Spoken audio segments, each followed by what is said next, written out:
aan dib ugu laabana xafladii Oscar-ta ee sanadkan 2022 وسط حضور نجوم السينما بأفضل الإطلالات. After years of Hollywood ignoring women's stories, this year we finally got a movie about the incredible Williams sisters' dad. bartamaha xafladaas quruxda badnayd oo uu daadihinayay majaajilaysta lagu magacaabo Chris Rock wuxuu ku yidhi kaftan Will Smith xaaskiisa iyadoo markii koobaad Will Smith uu ku qoslay hadalkana haddana xaaskiisa ayaa si xun u soo eegtay taasoo ka dhigtay inuu istaago uu wajiga ka dharbaaxa Chris. Wow! dabaan dharbaaxadan waxaa laga maqlay adduunka oo dhan. maalintaasina waxay ahayd maalintii Will Smith uu qaatay Oscar-tiisii ugu horeysay laakiin cid ka hadlaysay oo dareenaysay may jirin. dadkoo dhanna waxay ka hadlayeen oo ay ka sheekeynayeen dharbaaxadii. intaa kadib Will Smith wuu qarsoomay oo muu soo hadal ilaa uu soo muuqday dhowr habeen ka hor isagoo u soo jeediyey raaligelin rasmiya Chris Rock. So I will say to you, I apologize. muuqaalkeenana waxaan kaga hadli doonaa jawaabtaas uu soo bixiyey Will Smith ee soo daahday iyo sida uu uga jilicsan yahay ninkani dhanka xaaskiisa noose leefa uga qaratay TV-ga inay khiyaantay intii ay isqabeen. sidoo kalena waxaan soo qaadan doonaa xogo kale oo ku saabsan qoyskan Smith.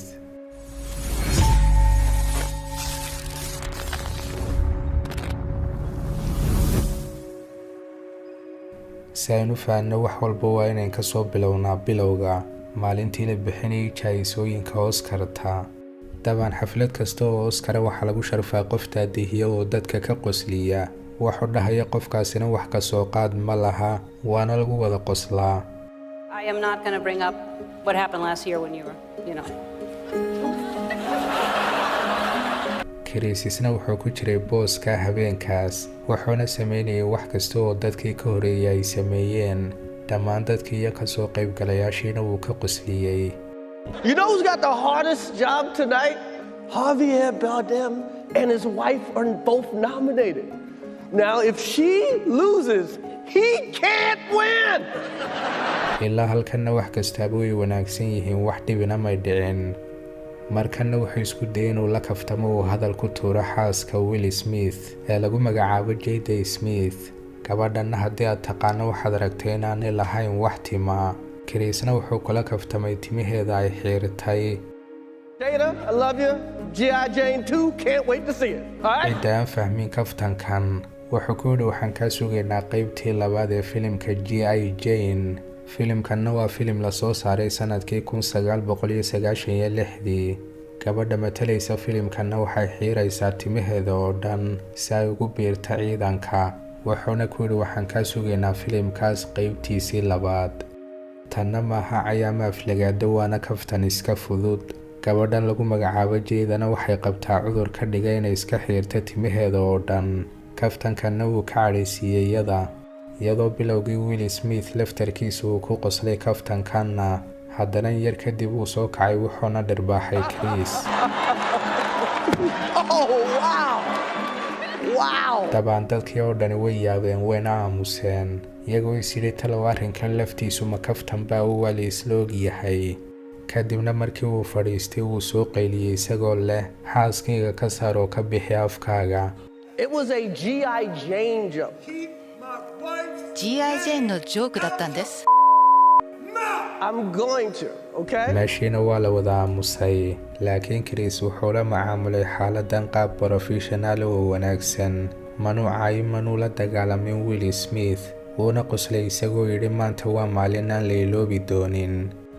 That was a greatest night in the history of television. Okay. habeenkaasna cid walbo ay ka xanaaqday sida uu u dhaqmay Will Smith inuu dharbaaxay qof aan oo live TV-ga ugu jira qofkaas oo weliba aan wax dhibaato yeelin oo qabsanayay shaqadiisii. isla habeenkaasna wuxuu ku guulaystay Will Smith aktarkii ugu wanaagsanaa filimka King Richard. markii la guddoonsiiyey jaayisadiina wuu iska ooyey waxayna ahayd in laxdadani ay ahaato midda ugu quruxda iyo farxadda badan aktar walba. laakiin dadkii ma eegin arrinkan uu xaqiijiyey ee waxay diiradda saareen wixii kale uu sameeyey ee ahaa dharbaaxadii. intaa kadibna waxaa laga sameeyey arrinkan muuqaalo miimisa oo tiro badan.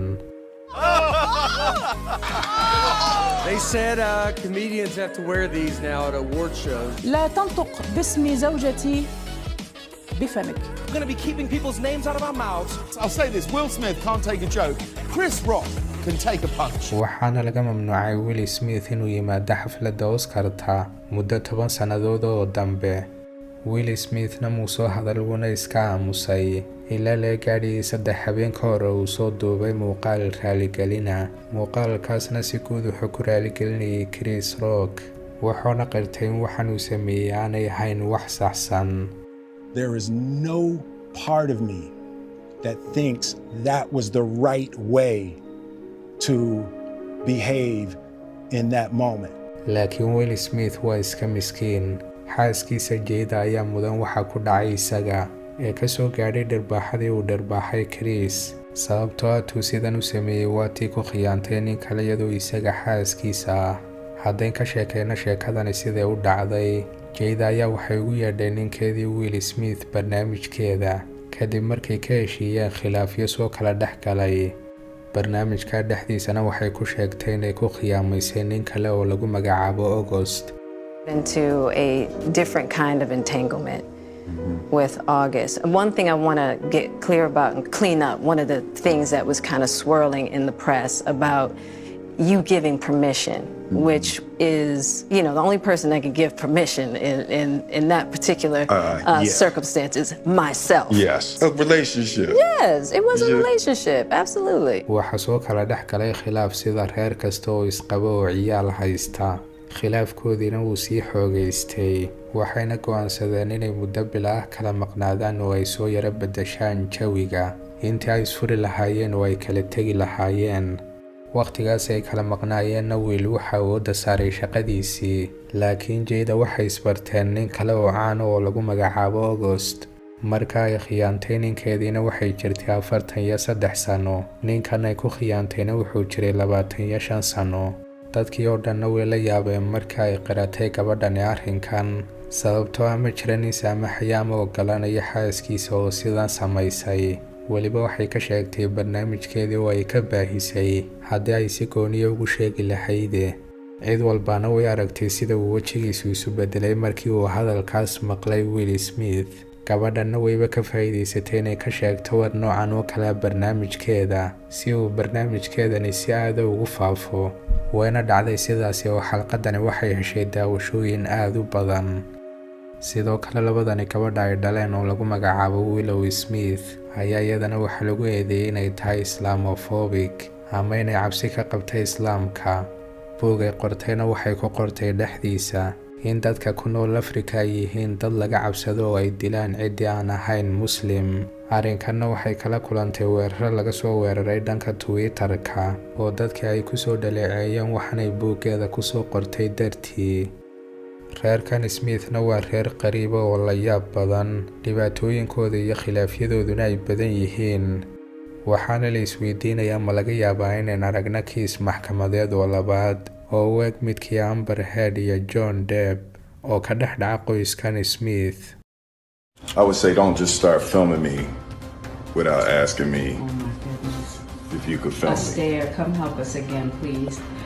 I'm still dealing with foolishness. intaasi una ku eegyahay daawadayaal muuqaalkeena maanta. hayloobin hadduu ku qanciyay muuqaalku inaad like saarto subscribe-na saar haddii aad ku cusub tahay channelkeena ogaal cusub. waad mahadsan tahay.